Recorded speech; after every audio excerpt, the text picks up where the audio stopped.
타이트해 보라보라합니다. 해가 완전히 졌어요. 구름 사이로 넘어갔어요. 구름 사이로 넘어갔는데 요 하늘이 빨가니까 자, 데코코마니처럼 여기가 수평선이에요. 수평선인데 여기 구름이 까마니까 그 반사한 여기가 바다지만 요 구름 때문에 여기 까만 거고요. 여기 열려 있는 것이 붉은색이잖아요. 그러니까 여기 또 열려 있어요. 붉은색으로. 그러나 완전 붉은색보다는 여기에 듬성듬성 뭐예요? 보라색이 약간씩 들어가 있는 거죠. 같은 붉은색이라도 톤이 조금 다릅니다. 그래서 한 원주민이 배를 타고 쫙 가는 모습을 어떻게 촬영한 사진이에요. 그래서 여러분들이 일몰이 졌다고 해서 카메라를 접고 나 그만 찍어야지 그렇게 하지 마시라고요. 조금 더 여운 기다렸다가 한 20분 30분 정도 있으면요 완전히 하늘이 어두워도 완전히 검어질 때까지 기다렸다가 가보시면 사진이 이런 게 훨씬 더 좋은 사진이 얻을 수 있다. 빛은 자 이번 사진은 펜사콜라예요. 펜사콜라도 마찬가지로 저 위에 붉은 거 올리는 거 보면 거의 해가 지고 나니까 여기에 붉은 기운이 쭉쭉 먹었죠. 마지막 여기는 햇빛이 이렇게 먹어요. 나머지는 검정색 실루엣처럼 자 가족들이 나들이 하는 모습들 딱 역감으로 담고 어때? 이거를 순감으로 찍나 생각해 보세요. 그럼 바다에 이런 붓터치 같은 느낌들 살까요? 잘 안 삽니다. 이런 것들은 역광으로 찍으면서 하늘 조금 보여주고 그 물깃에 먹은 그 다음에 여기 붉은색보다 약간 코발트빛의 어두운 저녁 풍경 색깔들이 하늘빛을 담은 것들을 넣는 거죠. 이런 펜사콜라의 아름다운 이 풍경들을 여러분들 저녁 풍경 여기에 또 사람이 들어가지 않으면 이 풍경들은 또 죽잖아요. 그래서 요 사람들과 또 중간중간에 사람들을 넣어서 이렇게 촬영하시면 바다의 사진이 완성도가 조금 더 올라가질 겁니다. 우리는 일몰 태양이 없다고 해서 결코 카메라 셔터를 닫지 말라. 오늘의 키워드는 결정의 순간 셔터는 끝날 때까지 끝난 게 아니다. 야구의 이론처럼 그냥 끝날 때까지 끝난 게 아닙니다. 햇빛이 있는 한 우리는 최선을 다하는 겁니다. 자, 이 사진은 안면도 사진이에요. 우리 저번에 우리 골든타임 때 보셨잖아요. 태양을 향해서 한 사람이 핸드폰 들고 쫙 찍는 사진 보셨잖아요. 그거는 딱 골든타임 때의 사진이에요. 골든타임 때. 근데 해가 졌어. 끝날 때 끝나는 게 아니랬죠. 딱 지고 나니까 갑자기 어때요? 구름이 쫙 나는데 그 사이로 붉은기가 조금 남고 나머지는 어떻게 해요? 보라색과 코발트빛이 하늘을 이제 지배하기 시작합니다. 이때부터는 하늘 색깔들이 코발트빛이 얼마만큼 지배하는가를 제가 보여드릴 겁니다. 앞면도에 양떼 구름이 쫙 터지니까 그 구름 사이로 다 스며들었어요. 그러니까 여러분들이 태양만 찍는다고 대부분 사람들이 태양 찍고 나면 카메라 접는 걸 굉장히 많이 봤거든요. 조금 기다렸다가 하늘의 모습이 끝까지 끝날 때까지 끝난 게 아닙니다. 이게 검게 빛날 때까지 우리는 기다렸다가 마지막에 빛을 캐내야만 해요. 어떤 색깔을? 보라색과 코발트 블루. 또 코발트 블루 한번 또 보여드릴까요? 자, 여기는 러시아의 볼가강을 찍은 사진입니다. 볼가강에 찍었는데 볼가강 순 너머로 햇빛이 지고 있어요. 지고 있어. 이거는 일부러 제가 포커스를 안 맞춘 겁니다. 포커스를 우리 맞춘 다음에 렌즈를 살짝 돌리면 포커싱이 아웃포커싱 되면서 흐려져요. 색감만 담는 겁니다. 자, 여기 해가 졌어요. 지고 나니까 마지막에 붉은 빛이 반짝이고 있는 거죠. 햇빛이. 그 위로 뭐가 떠요? 보라색과 코발트 블루가 뜨는 겁니다. 이 색감을 잡아내기 위해서 기다리는 거 일부러. 카메라를 닫지 말라니까요. 카메라를 싸지 마요. 기다리세요. 기다리면 마지막에 태양이 사력을 다해서 땅 밑으로 꺼지거나 수면 밑으로 떨어지면서 마지막에 자기의 모습 색깔을 조금 보여주고 나머지는 보라색과 코발트 블루를 뿜어낼 겁니다. 이렇게 짙게 뿜어내는 경우도 있고 자 여기 보시면 여기도 태양 같아요? 달이요 달. 달이신데 여기 보니까 밑에 붉은 기운이 들죠? 위로 빛을 먹으면 붉은 기운도 들면서 코발트 빛이 나타나기 시작합니다. 이 빛도 마찬가지로 기다렸다가 찍는 겁니다. 아까 우리 미국 텍사스 촬영한 사진인데 텍사스에서 제가 구름 빨간 거 한번 보여드렸을 겁니다. 그거 지나고 나서 기다려보면 이런 사진도 빛을 색감을 담는 거예요. 색감을. 자, 여긴 진짜 사진 보니까 진짜 이게 산토리니 전경입니다. 산토리니. 하산섬 위에 딱 있는 하얗게 물든 집들. 그리고 여긴 하늘, 바다. 이미 바다는 검게 변했어요. 여기는 지금 코발트 블루밖에 없어요. 거의 이제 해가 완전 떨어진 거죠. 아까 우리 노을로 골든타임 때 저기 있는 사람들이 일몰을 감상하기 위해서 호텔마다 다 모여가지고 있는 사진 보셨죠? 그러고 나서 해가 졌어요. 그리고 완전히 지고 나니까 코발트 블루와 바다는 시커멓게 그리고 산등성 위에 하얗게 따리를 튼 산토리니의 아름다운 집 풍경들이 딱 나타나는 겁니다. 그럼 이것도 마찬가지로 여러분 어떻게 찍을 건가? 훨씬 더 아름답죠. 코발트 블루가 등장하기 시작하면 뭐가 생긴다? 인공 조명이 생긴다. 이건 또 공식이에요. 왜? 어두우니까 집집마다 다 불을 켜게 됩니다. 불을 켜게 되니까. 똑같은 공식이에요. 자, 여기는 중국 베이징입니다. 베이징 이것도 마찬가지로 자 완전히 하늘에 코발트 블루가 나타나면 도시는 어떻게 해요? 인공 조명으로 물들기 때문에 이런 걸 누구나 찍죠. 그래서 우리가 풍경 속에서 찍는 방법, 이 풍경 속은 이렇게 그러니까 인공 조명하고 하늘 색깔이 조금 더 대비적이라면 여기는 인공 조명이 더 지배하는 색깔 속에서 코발트 블루는 이렇게 빛나게 되는 겁니다. 그래서 이런 모습들은 다 비슷해요. 자, 여기는 제가 티베트 라사에서 찍은 해질 무렵에 자 밑에 여기가 족황상원이라는 데인데 밑에 있는 사람들이 족황상원을 향해서 지금 막 기도를 드리고 있는 모습이에요. 저속 셔터를 찍었기 때문에 자 대신 이걸 삼각대로 받쳐놓고 찍느냐 안 찍느냐에 따라서 코발트 블루 색깔이 조금 달라집니다. 장시간 노출 주면 코발트 블루 색깔이 훨씬 더 이렇게 선명하게 보여요. 티베트 라스의 왼쪽에는 탈초, 우리 룽다를 걸어놓은 탈초가 있고 하얀 벽 밑에 많은 사람들이 오체투에 섰다 왔다 그렇게 셔터 스피드를 늦게 하니까 어떻게 해요? 저속도를 찍으니까 그림자처럼 보이고요. 시드니, 저기 왼쪽에 있는 게 시드니 하버브리지 오페라 하우스예요. 요거는 지금 흘렀잖아요. 요거 삼각대 놓고 유람 배가 지나가니까 조명 때문에 이렇게 선이 거진 거예요. 이거 촬영은 뭐 삼각대만 가지고 있는 사람은 누구나 촬영할 수 있는 사진이에요. 그리고 조명들 이렇게 빛나잖아요. 네, 별처럼 빛나게 하려면 조리개를 다 닫고 찍어요. 16이나 뭐 22, 그건 렌즈마다 다 다르니까요. 이렇게 찍으면 장노출을 주고 조리개를 닫으면 조명은 별처럼 빛난다. 이건 테크닉이에요. 그리고 이 선들은 장노출 주니까 배가 지나가는 게 하나의 선처럼 보여진다. 또 장노출 주니까 하늘에 코발트 블루를 더 담을 수 있다. 실제로 보면 이거보다는 조금 더 검해요. 이 밝기 코발트 블루가 조금 더 검정색에 가까운데 이걸 장노출 주게 되면 하늘의 코발트 블루색이 어떻게 해요? 많이 파랗게 보이는 그런 색깔을 감정할 수 있습니다. 그래서 노란색에 우리 빨간색이 다 없어진 그 지배하는 골든타임에서 해가 진 후에는 제가 계속 강조드립니다. 어떤 색이 지배하느냐? 보라색과 코발트 블루. 그리고 코발트 블루는 내가 장노출을 주게 되면 훨씬 더 색깔을 어떻게 해요? 담을 수 있다. 어떻게? 이렇게. 어떻게 돼요? 여기도 마찬가지로 스페인의 세고비아의 가장 아름다움 많이 보여드렸을 겁니다. 제가 순간 때도 찍은 게 보여드렸고요. 그 다음에 이제 우리 그림자, 빛과 그림자 할 때도 보여드렸습니다. 이거 뭐 밤에 찍으면 또 이렇게 돼요. 밤에 찍으면 조명들 사이로 집들이 켜져 있고 그 사이사이로 뭐가 들어가요? 코발트 블루가 들어가게 됩니다. 우리 제주도에서 제가 강조하는 우리 현무암 찍을 때 어떻게 했어요? 똑같잖아요. 검정색 골든타임의 실루엣에서 하늘 붉은색을 담았듯이 이번에는 코발트 블루를 담는 거예요. 한번 연습하면 여러분들이 현장에서 그대로 계속 써먹을 수 있어요. 이런 같은 경우는 우리가 아치가 170개나 되는 본드 접착제를 하나도 쓰지 않는 이 로마인들이 만든 지혜, 로마 수로교를 촬영할 때 어떻게 촬영해서 보여줄까?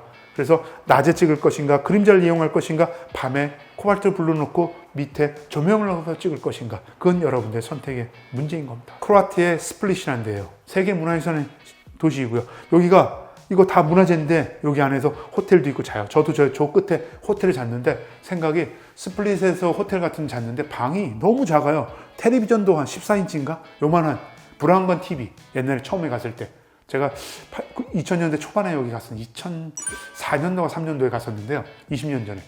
그때 이 방을 얻었는데 그때 당시 돈이 한 3, 40만 원 한 것 같아요. 왜? 그 집이요. 문화재래요. 세계 문화유산 집이라는 거예요. 그러니까 또 한번 우리는 뭐 메리어트 호텔, 뭐 인터컨티넨탈 호텔 이렇게 그런 호텔에서 자는 걸 더 좋아할지 모르지만 또 외국 사람들은 야 이런 내가 천년된 집에서 이런 감흥이 좀 다르더라고. 근데 좀 생활은 좀 불편했어요. 그러나 뭐 저도 평생 잊지 못하니까 지금 여러분들한테 이 말씀드리죠. 그래서 광장에 나와가지고 삼각대 받쳐놓고 또 어떻게 해요? 코발트 블루를 잡아라. 조명 다 들어올 때 하늘 색깔 점점점 어때요? 코발트 블루에서 색감이 점점 조금은 어두워지죠. 그런 모습들도 담는 겁니다. 자, 삼각대로 안 하고 찍었을 때 사진이에요. 이거는 삼각대 안 하고 찍으니까 코발트 블루가 새까맣게 나오는데 왜? 노란색과 빨간색이 있으면 여기서 이제 보라색과 이제 코발트 블루가 등장하는 시기니까 앞 사진보다는 조금은 더 이른 사진이죠. 시간제로. 퇴역한 로마 군인들이 살던 그런 로마 지역들을 이제 로마 유적이 남아있는 곳이 제밀라인데 제밀라의 바람이 느껴지나요? 저는 여기 바람이 느껴진다고 생각하는데 그래서 밤에 이제 여러분들이 완전한 밤이 오기 전에 이렇게 점점 왜? 여기는 유적지다 보니까 조명이 없잖아요. 앞부분 같은 경우는 보세요. 같은 코발트 블루인데도 여기는 더 어두운데도 불구하고 조명이 드니까 환한 분위기를 연출된다면 여기 유적지에는 조명이 없잖아요. 그러니까 하늘빛과 밖에 없으니까 이게 새카맣게 실루엣에서 떨어진다. 왜? 골든타임이 아직 갖고 있기 때문에. 그래서 골든타임에 찍을 때는 실루엣을 등장하고 그 다음에 조명이 없어진다. 그러나 코발트가 등장하기 시작하면 어떻게 조명이 나타나죠. 자, 유적지를 한번 또 보여드릴게요. 여기는 티니지에 있는 두가 유적지예요. 여기도 로마 유적지입니다. 거기에 갔는데 보름달이 떴어요. 노랗게. 보름달이 떴는데 여기 코발트 빛으로 물들었습니다. 요건 삼각대 놓고 찍지 못했어요. 유적지 안에서 삼각대 놓고 거의 뭐 찍지를 못하게 하니까요. 그러면 손으로 눌렀는데 시간이 이제 완전히 여기는 아까 제밀라는 그나마 노란색과 빨간색 기운이 있는 골든타임을 조금 끝자락을 잡고 있다면 이 두가 유적은 완전히 없어진 상태에 달빛 가지고만 사진을 찍어요. 이런 거 그러면 삼각대가 없는데 어떻게 할까? 그럴 때 이제 거기 유적지에서 잘 찾아가서 돌멩이 위에 놓고 찍어야 됩니다. 그래서 코발트 블루를 불러오는 방법, 그리고 삼각대가 있으면 창치해 놓고 삼각대로 시간을 많이 주면 어떻게 돼요? 이런 사진을 찍을 수 있죠. 자, 여기는 샌프란시스코예요. 망원 렌즈로 찍다 보니까 여기 이제 카메라, 우리 이제 망원경이죠. 여기에 포커스를 맞춰가지고 그 뒤에 샌프란시스코에 보름달이 떴어요. 하늘 색깔 보세요. 완전히 코발트 블루죠. 그러니까 그 밑에 바다도 캘리포니아의 그 앞바다가 이렇게 코발트 빛으로 빛납니다. 여러분들 샌프란시스코가 지금은 뭐 많이 좀 황폐됐어요. 임대료가 너무 비싸서 그 중심거리인 유니온 스퀘어 이런 데 가보면 거리에 노숙자들도 굉장히 많이 늘어났고요. 샌프란시스코가 점점점 어떻게 해요? 살기 힘든 생활비가 많이 들어서 그런지 캘리포니아에 있는 사람들이 남부 텍사스 쪽이나 이렇게 플로리다 쪽 이런 쪽으로 많이 이주하고 있어요. 그래서 어쨌든 이 샌프란시스코도 우리에게는 또 한번 가보고 싶은, 그리고 우리 샌프란시스코 하면 야구선수 이정우 선수가 뛰고 있는 그런 곳이잖아요. 그래서 샌프란시스코는 금문교 때문이라도 우리는 한 번쯤은 그런 꿈꾼 그런 도시다. 그래서 색깔을 담으면 코발트빛이 이렇게 나온다. 사력을 다하던 1%마저도 없었던 곳입니다. 여기는 제가 촬영한 곳이 바로 이 보이세요? 이거 뭔지? 아, 삭히면 냄새 많이 나는 홍어입니다. 홍어. 그러면 장소가 어디냐? 흑산도예요. 검은 산이 누워있잖아요.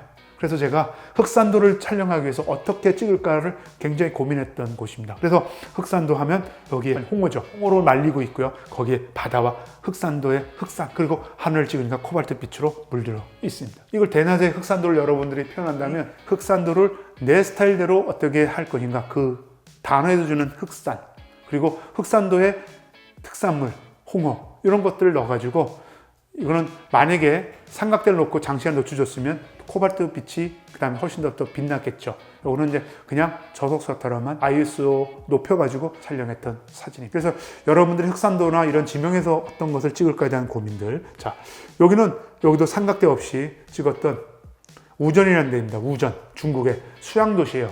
물숫자 써가지고 마을, 물의 도시라는 뜻입니다. 동양의 베네치아처럼 작은 운하들이, 조그만 배들이 요 운하를 하면서 관광객들을 끌어모아요. 그리고 여기 다리를 해서 조금조금하게 다 연결되어 있는 그 우전입니다. 색깔이 어때요? 코발트빛. 삼각대를 넣었으면 이 불빛들이 훨씬 더 별 모양으로 더 빛났겠죠. 그래서 요거는 이렇게 돌 같은 데 올려놓고 저속조타로 찍었던 사진입니다. 그러다 보니까 하늘에 있는 코발트빛이 훨씬 더 짙게 보이죠. 이걸로 보면 해가 거의 다 넘어간 겁니다. 해가 완전 넘어가면 그때부터 하늘 색깔이 어떻게 바뀌냐? 이렇게 바뀌어요. 이거는 짜내도 코발트빛이 안 나와요. 삼각대로 짜내도 안 돼요. 왜? 보름달이 딱 떠 있는 창경궁의 용마루 창경궁에 있는 우리 잡상이라고 하죠. 어초분이 그 모습을 찍은 사진입니다. 한 톨도 없는, 빗줄기가 하나도 없는 이런 컴컴한 데 찍으면 이건 코발트로는 끝이다. 대신 그 대신 보름달이 하나 살리고 이 처마 위에 있는 잡상이 이 사진을 살리는 거죠. 의도적으로 그렇게 찍었으니까. 여긴 두브르브니크의 크로아티아의 골목길이에요. 아주 세계문화유산이기 때문에 고색 창연하죠. 세계문화유산에서 이런 테이블에 앉아가지고 저녁 식사 근사하게, 여러분 맥주 한잔 한다면 얼마나 낭만적인 그런 시간이에요. 근데 그 골목 위에 있는 하늘 보세요. 완전 시커멓죠. 아무리 삼각대를 받쳐놓고 여러분 쥐어 짜내도 저 때는 코발트 빛은 이미 사라졌기 때문에 하늘엔 등장하지 않아요. 깜깜한 하늘. 자, 해가 완전히 지고 나면 하늘빛은 어떻게 된다? 전부 다 시커매져. 여기는 폴란드에 있는 크라코프의 직문회관입니다. 2차 세계대전 때 여기는 파괴가 되지 않았어요. 그 이유는 이게 나치가 여기 군대 본부로 썼기 때문에 그렇습니다. 지금의 폴란드 수도가 바르샤바지만 바르샤바로 이주하기 전에 수도로 사용했던 크라코프입니다. 자, 하늘 색깔 보세요. 해가 졌는데 하늘 색깔이 코발트빛이 한 줌도 없어요. 이렇게 되면 사진은 죽어요. 시커매요. 근데 우리가 실제로 가보시면 눈으로 보면 이렇게밖에 안 보여요. 근데 조금 더 손을 대기 시작하면 사람들이 어떻게 해요? 계속 거기에 의지하게 돼요. 그래서 빛은 현장에 있을 때 그 빛을 가장 잘 표현할 수 있는 방법을 여러분들이 연습을 통해서 찾아내는 겁니다. 그래서 지금 우리가 빛의 이해, 빛의 시간을 장장 어마어마한 시간을 투자해가지고 지금 광선이 어떻고 시간이 어떻고 따라서 잡아내는 거잖아요. 그래서 한 장의 사진이라도 조금 여러분들이 천천히 찍어가면서 내가 빛을 어떤 시간을 담을까에 대한 겁니다. 하늘이 이렇게 까매. 굳이 하늘 색깔이 그렇다면 자, 하늘 색깔이 이렇게 됐어요. 검해. 그럴 때는 아예 인공 조명이 지배하는 시간으로 그냥 내려가지고 자, 조명 밑에서 사람들 강정에서 앉아서 시간도 보내고 이렇게 카메라로 뭐 하는 사람들 다 보이잖아요. 이게 훨씬 더 나을 겁니다.